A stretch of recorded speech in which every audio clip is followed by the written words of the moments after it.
Use the HVAC temperature rise formula to calculate airflow cubic feet per minute with precision by locking in a stable temperature differential and verifying it with repeatable readings before you touch the math. Set the furnace to heat mode and let it run long enough for the heat exchanger and ductwork to reach steady state, usually 10 to 15 minutes under continuous operation, because airflow cubic feet per minute from temperature rise only works when temperature differential is steady. Measure return air temperature and supply air temperature as close to the equipment as practical upstream and downstream of the heat exchanger, using matched, calibrated thermometers or a fast response thermistor probe with at least 1/10 of a degree resolution. Place the return probe in the mixed air stream, not against metal, and the supply probe in the center of the plenum away from the heat exchanger surfaces to avoid radiant bias. Take 3 consecutive readings at 30 to 60 second intervals.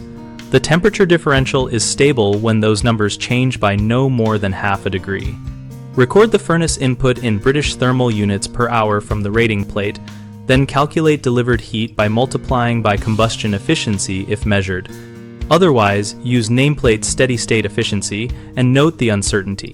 Measure total external static pressure and verify blower speed tap and fan table airflow estimate as a cross-check. Temperature rise airflow should be within about 10% of the fan table value. Use the airflow formula.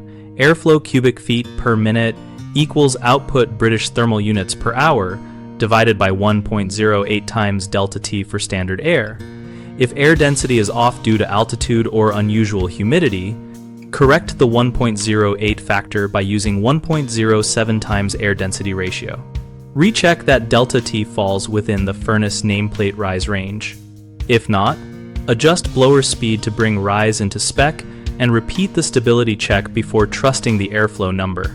One of the top mistakes in airflow measurement with the HVAC temperature rise formula is taking readings before temperature differential stabilizes, which skews airflow cubic feet per minute low or high.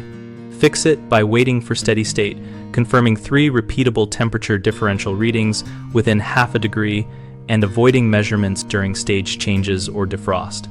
Another common issue in temperature rise testing for airflow is bad probe placement and contact error causing radiant or conductive bias.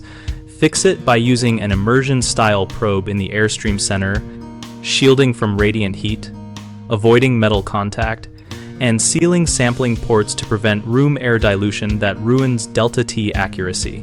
A third frequent problem in calculating airflow using temperature rise is using nameplate input without verifying delivered output and ignoring altitude and air density corrections.